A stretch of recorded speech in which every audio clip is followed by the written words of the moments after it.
tonight, another case of a Toronto home listed for sale by fraudsters impersonating the homeowner. The ultimate real estate nightmare. A woman is warning others after someone tried to sell her great-uncle's home without his knowledge. The incident similar to another recent case being investigated by Toronto police. Plus, criminals go where the cash is. Nowadays, the cash is online retail. The LCBO is the latest to be struck by a cyber attack. The Crown Corporation warning online shoppers their personal information may have been compromised. And I heard the explosion and the house shook. Residents in St. Catharines rocked by multiple explosions followed by a massive fire at an industrial chemical plant. We'll have the latest. Good evening, I'm Nguyen. Imagine leaving town and returning to find that your home had been sold without your knowledge. Now, it's a nightmare scenario, one that Toronto police announced last week they were investigating, identifying 2 suspects accused of impersonating the owners. Well, CBC Toronto has now learned that wasn't an isolated case. The family of an elderly Toronto man tells us the same thing nearly happened to him around the same time. Farmer Ali has the exclusive details. The ultimate real estate nightmare. Melissa Walsh's reaction to stumbling across this. Photos of the home owned by her great-uncle on the MLS site for sale, though no one in the family had listed it. The house is here in the Beach neighborhood of Toronto. The family asked us not to show the address to protect the elderly owner. The 95-year-old moved into a long-term care home, and so the family hired a realtor to rent it out to help cover expenses. The agent found tenants, a lease was signed, but it appears no one actually moved in. Instead, within a month, the home was staged and was listed for $1.29 million. It even received multiple offers. The family later learned the original tenants used bogus information to rent the home. Then, someone impersonated the owner to hire realtors to list the home. CBC News has learned this case is related to one Toronto police announced last week, where a home was actually sold without the owner's knowledge. When we found out that this happened to another family, this wasn't just a one-time situation. We thought it was horrible. The case didn't surprise this lawyer, who fought a landmark mortgage fraud case in 2006. The reality is that when you consider how much a home is now worth in the GTA, this is a high-value crime. Experts say fraudsters seem to target homes with no mortgages, removing a layer of bank oversight, as well as absentee homeowners or rentals, giving them access to the home and mail. Some are now calling for industry changes, where the common practice to list a home is to see one piece of government ID. We need to train realtors and change the best practices that we employ. We need to be teaching realtors these websites that you can use to verify identities. The agents involved were from different Royal LePage brokerages. The company maintains its agents followed all due protocol and had no reason to be suspicious. Not enough for Walsh's family, still in disbelief how their family home nearly slipped through their fingers. Farah Morali, CBC News, Toronto. If you recently made a purchase through the LCBO website, your personal information may be compromised. The Crown Corporation is dealing with a data breach and is warning some customers to monitor their credit card statements for suspicious activity. The LCBO, just the latest agency to be hit by a cyber attack. Clara Pasica has more on the growing problem. LCBO customers who provided personal information and purchased products through the store's online platform between January 5th and January 10th could be at risk. The Crown Corporation says someone embedded malicious code on its website to obtain personal information, including emails, addresses, credit card information, and Aeroplan numbers. Security experts say an organized cybercrime group is likely responsible, with a plan to gather credit card information and sell them as a bundle on the dark web. The cash is online retail. And that is the modern, this is the 21st century liquor store robbery. This is where the smart criminals go now to avoid where the police are. Police are all over the place in the physical world. In the digital world, it's the Wild West. It's not just the LCBO that's been affected recently. Last month, Sick Kids Hospital was hit with a ransomware attack. Its network systems shut down for weeks, lasting into the new year. it's not going to be a great year. The forecast that I have, we're 12 days into the year, and I have never seen things this bad before.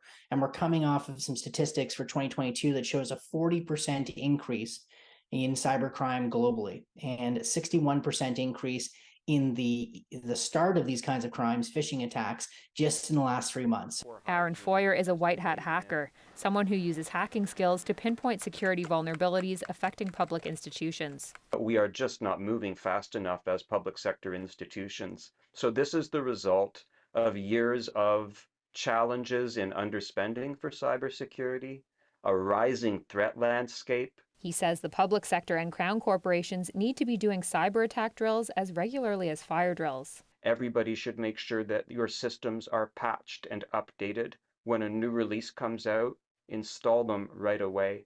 Hackers take advantage of the poor hygiene that a lot of Crown corporations take too much time to deal with.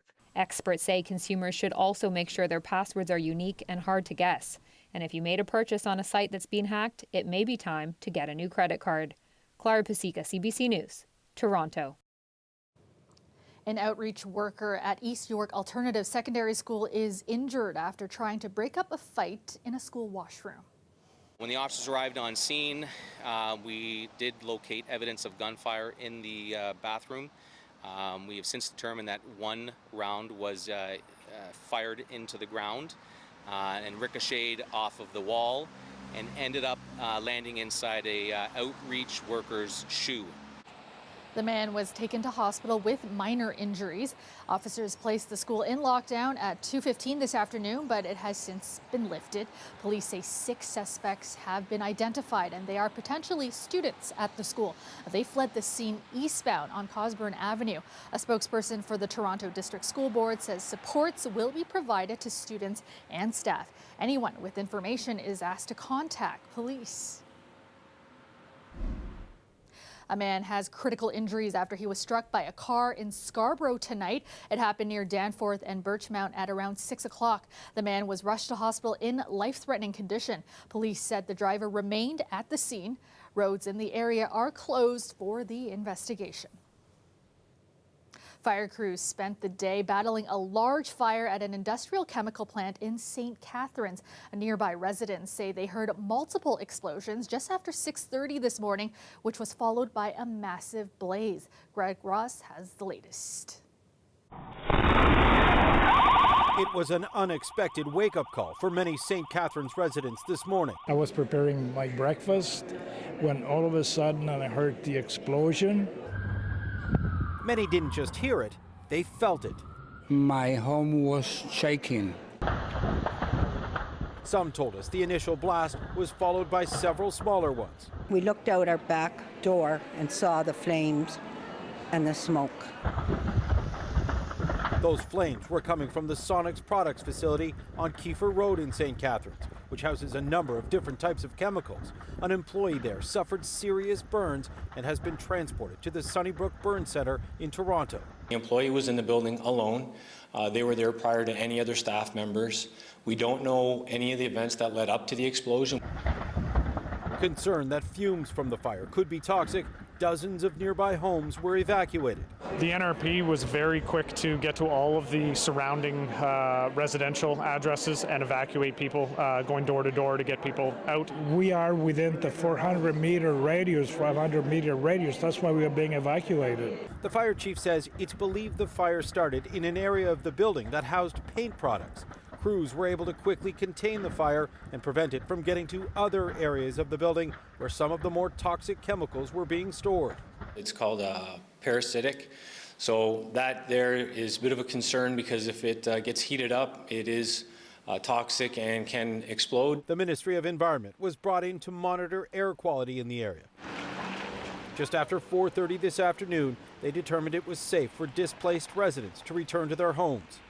A large area around this chemical facility remains blocked off. We're told the fire is now out and the Ontario Fire Marshal is on the scene as the investigation into what caused this explosion is just getting started. Greg Ross, CBC News, St. Catharines. Meteorologist Colette Kennedy joins us now with a first check on your forecast. And Colette, we've been seeing that rain come down and as it gets colder, turning into wet snow.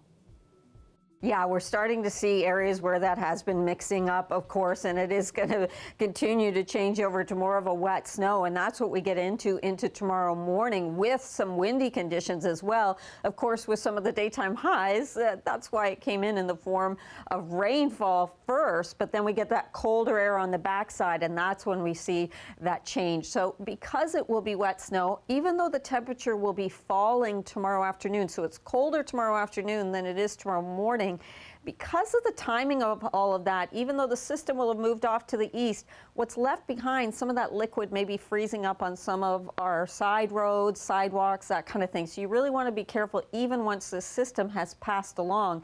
Now, with the windy conditions, the morning commute, we could have some reduced visibility. I know we had that today with some fog, looking at that too. Otherwise, into the afternoon, it's mostly flurries for the GTA, although the snow will continue to the east in those areas where we are looking at the heavier amounts and where we have the winter storm warnings and snowfall warnings. We can take a look at those a little deeper a bit later in the show, but just giving you an idea here over towards the nation's capital, stretching all the way over towards Smith Falls, but back towards Cornwall, that whole corridor, you're looking at more significant amounts of the 20 to 30 centimeters. It should be more around that 5 centimeters or less for the city, and then a little bit heavier, 5 to 10, as we get around the Niagara Peninsula. So your temperature starts to come down overnight and then falls further tomorrow afternoon. Thanks so much, Colette. There's more devastation for a family of a woman who died after being restrained by guards at Toronto General Hospital in 2020.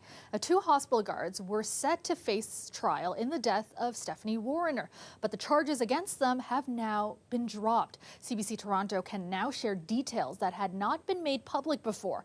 Talia Ricci has more and a warning. Some of the video is disturbing. Stephanie Warner is seen sitting alone in a chair at Toronto General Hospital wearing a medical gown. Then there appears to be an altercation with hospital guards. According to the coroner's report, the camera was then purposely turned away by another guard. Moments later, Warner is wheeled away by a group of guards. It's the video a jury will now never see, but it hasn't stopped playing in her sister's mind. It's on a loop.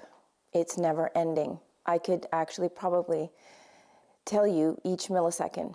2 guards had been charged with manslaughter and criminal negligence causing death, charges they denied, saying they only used the force necessary to gain a hold of her. But the case against the guards has been dropped by an Ontario judge after the defense brought a special motion asking for a review. The judge ruled there's not enough evidence in the case. Hearing they won't get their day in court was devastating for Stephanie's family. I was in shock. Personally, it was traumatizing. And it's egregious, and I was so lost and extremely disheartened and hurt for our community. Lawyer Frank Addario says this doesn't happen very often. It's not common for a judge to screen out a case before it's set for trial. The general, the system is set up so that at a preliminary inquiry or after a preliminary inquiry, the cases are generally set on to trial because the bar to get a case sent on to trial is very low. In the rare case where the bar is not exceeded with the evidence, the judge's obligation is to screen it out and not put the defendant or defendants through a trial, and that's what happened in this case. This video played during a preliminary trial, and a forensic pathologist testified Warner would still be alive had she not been restrained that day. It also came out that one of the guards admitted he falsely claimed Warner threw the first punch. You're left with a feeling of there's been no accountability. There's a gaping hole in my heart. It has impacted me in ways that are debilitating. In a statement, University Health Network said it would not comment on a court's decision or employee discipline. Meanwhile, the Ministry of the Attorney General said after carefully considering the matter, the Crown decided not to appeal. But for Denise, the fight isn't over. She's still considering other legal options. To no exaggeration, she is at the front of my mind every single day. Her life was extinguished, and it haunts me. Talia Ricci, CBC News, Toronto. Welcome back. It was 1 year ago that Elnaz Hashtamiri was violently taken from a Wasaga Beach home. What happened to her remains a mystery, with her family still holding out hope she is alive. Now investigators are offering a $100,000 reward for information that will help them solve the case. Ali Chiasson has the details. On this day 1 year ago, Elnaz Hashtamiri was taken from a home on Trailwood Place, and she has not been seen since that day. 37-year-old Hashtamiri was abducted in Wasaga Beach. Investigators say the three men who took her were dressed in fake police gear when they forced her into a white Lexus RX and drove off into the night. Her family is grieving her absence and has lived through a year with limited answers. Why was she taken? Is she alive? And where is she? Today, anyone who can help answer that question is eligible for a reward. The OPP and York Regional Police are offering today a $100,000 reward to anyone who has information that will lead to the location of Elnaz.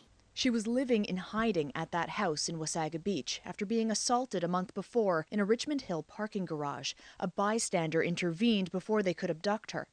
York Regional Police advised she get out of town and lay low while they investigate. Unfortunately, whoever allegedly wanted her gone found out where she was. So far, 3 suspects have been arrested in connection with this investigation. Police arrested Hashtamiri's ex-boyfriend, Mohammed Lilo, and 2 others in connection to the parking garage assault. As for her disappearance, I can't comment on whether they were responsible for the kidnapping. Lilo was arrested in Brossard, Quebec, in July. He was denied bail in August, and just this week his lawyer withdrew from the case. He's since hired someone new. In the meantime, police are looking for the 3 men who took her from that Wasaga Beach house. Please, I want you to look closely at their eyes and their features. Someone knows these men. Some of Hashtamiri's family thinks that she is alive. It's their greatest hope, which gets harder to hold on to as time wears on. I have the honor of now reading a statement from Elnaz's mother. We open our eyes every morning thinking this will be the day she calls to tell us she is alive and safe. But that day never comes. I just want to hug our daughter again. If you have any information, you can call it in anonymously and still receive the reward. Ali Chiasson, CBC News, Toronto. Meanwhile, York police are providing an update on a Markham couple who was believed to be murdered more than a year ago. Today, police are doubling down on finding the suspect, partnering with an organization that helps find Canada's most wanted. On September 18th, 2021, all the remarkable things that Christie was and all the remarkable things that she would have been were stolen from us. And we were left with the impossible task of understanding how could this be. Those words written by Christie Nguyen's family. Police believe she was murdered more than a year ago, along with her boyfriend Quoc Tran, at a commercial building in Vaughan.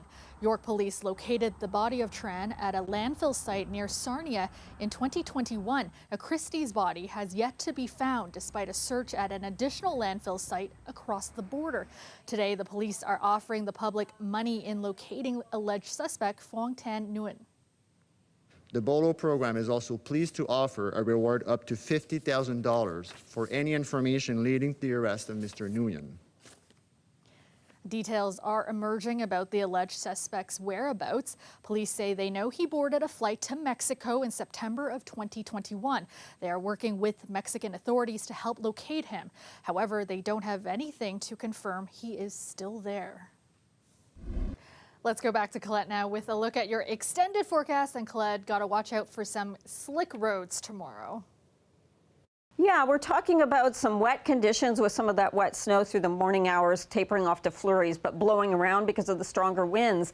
And then the heavier amounts to the east of the GTA in terms of those accumulations. And that's when we get into the snowfall warning towards the nation's capital. We're talking winter storm warning, and there'll be areas in here that will see more than 20 centimeters, in fact, possibly up to 30 centimeters. And then over, you can see into the eastern townships there, that purple color, that's a freezing rain warning. So some bad bad roadways, and even outside of these areas, we're still looking at, with the temperature falling tomorrow afternoon, some of this freezing up on the side roads and sidewalks. You really are going to have to be cautious with this one.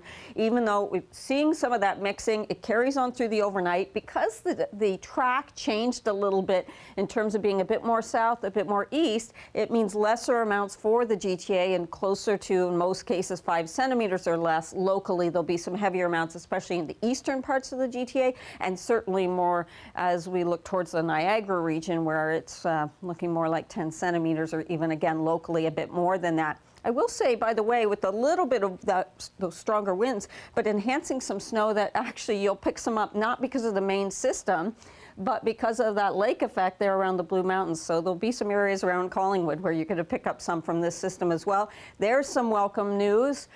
Look at that image. High pressure builds in for the weekend and the sun returns, but just know it's a much cooler weekend. We're not used to waking up, if you get up early on the weekend, to temperatures like -10, and that's kind of where we're starting out from, close to that on Saturday morning. Snowfall potential, this is one guideline. I kind of said 5 centimeters or less for the city. Oshawa at 2, but that could go up with the way this tracks through. You see some of those heavier amounts to the east, and as I mentioned as well, some of those heavier amounts into the Niagara region. Temperature story so important with this, so that temperature coming down not only towards the morning hours, but continuing to fall into tomorrow afternoon. We'll be at -3 to -4, -5 by the time we get to the evening hours, and eventually down to -10. But look at, oh, isn't that a beautiful sight? Those icons for Saturday and Sunday, Kelda. I like that. Thanks so much, Colette. And that is our show for you tonight. Thank you so much for watching. Remember, you can get caught up anytime. Just head to cbc.ca/Toronto. Maribel Taruc has your next local newscast tomorrow at 6. I will see you back here tomorrow night at 11. Have a great night, everyone.